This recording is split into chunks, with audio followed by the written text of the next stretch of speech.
when I think about, I guess the moment for me, what they do, right? When you produce that song and when you put that song, it's almost like a prophecy to where like hip hop is right now. You know what I'm saying? Like never do what they do, and you kind of parodied a process which is still like. I mean, do you see that? Were you attempting to do that? Was it like this is where we're going? And it's like we're still there. Like we're still doing. You know what I'm saying? What you say? Like never do what they do. The proverbial them are still. They still running the industry. In my storytelling, that was the intention.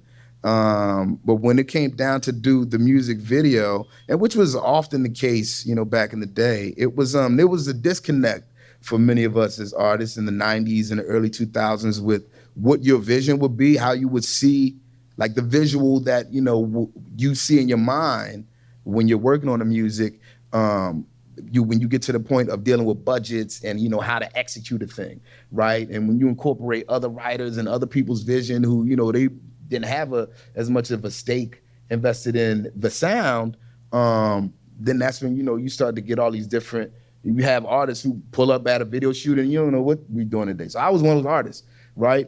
Just sort of trusting the process. And the director of that video, before he became a film director, he was a pretty popular commercial director, Charles Stone III. Right. His father's a legendary, news journalist from Philly. I was like trusting my man, and he understood the vision, right? And which he did, but he took it to the extent of, okay, which we were fine with all of the, the parody, right? Everything, all the satire. But there was this one scene in that video for what they do where it was taken directly from, like the whole set was sort of lifted from a Biggie set.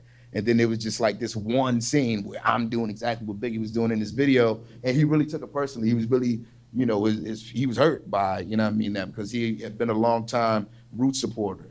You know what I mean? I definitely, if there's any regret involved in that whole sort of era, I would, just be more in tune with everything that's going on with the group. And I would, because in that video, I had no idea. Like, people like, yo, why you this big? I don't know what you're talking about.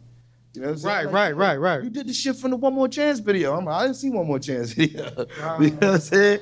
But, when I did the Knowledge, it was the same thing. And in the video where we were making such sweeping sort of generalizations, he was like, yo, why y'all going to single me out?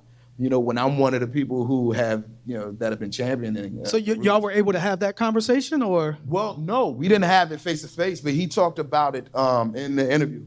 In interviews, he went on like a little Source magazine, Double XL magazine, and the publications of the day.